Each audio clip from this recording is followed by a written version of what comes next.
The second strategy is what I call venue shopping. And what the city tried to do, especially in the early 2000s, to begin to get control over the spatial trajectory of private development, which was stretching the bulk infrastructure of the city, was to say, okay, we want to have an urban development boundary.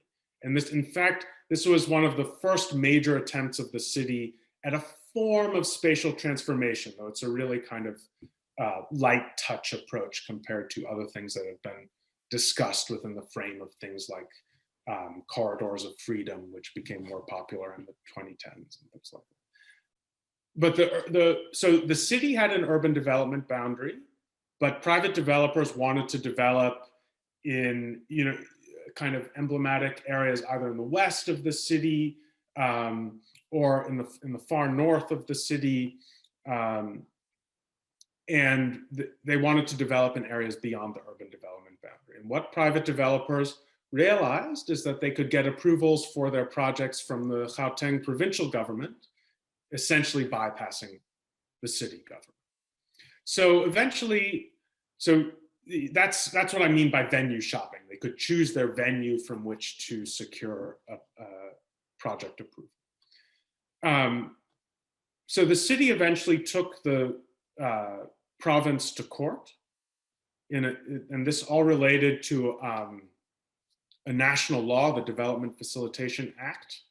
And eventually the Constitutional Court determined that the Development Facilitation Act gives the final authority for these approvals if there's a conflict between a city and a province to the city. But even then, groups like the South African Property Owners Association, SAPOA, submitted an amicus curiae to the Constitutional Court that was accepted by the Constitutional Court. And in doing so, it created a number of administrative hurdles to actually implement this decision.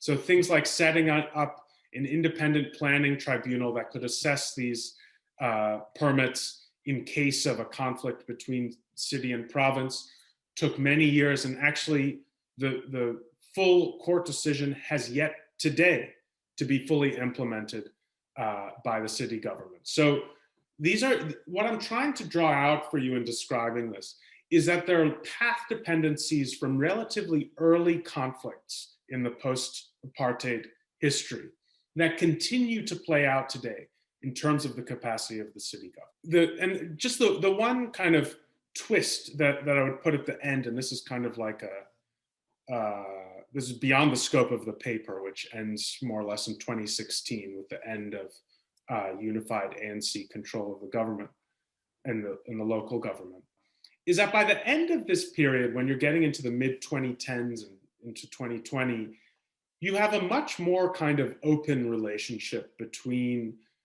wealthy neighborhood associations, developers, and the city government, such that neighborhood associations act in ways that are much more empowered and explicit to oppose policies of the city than they did in the 90s, especially in the 90s.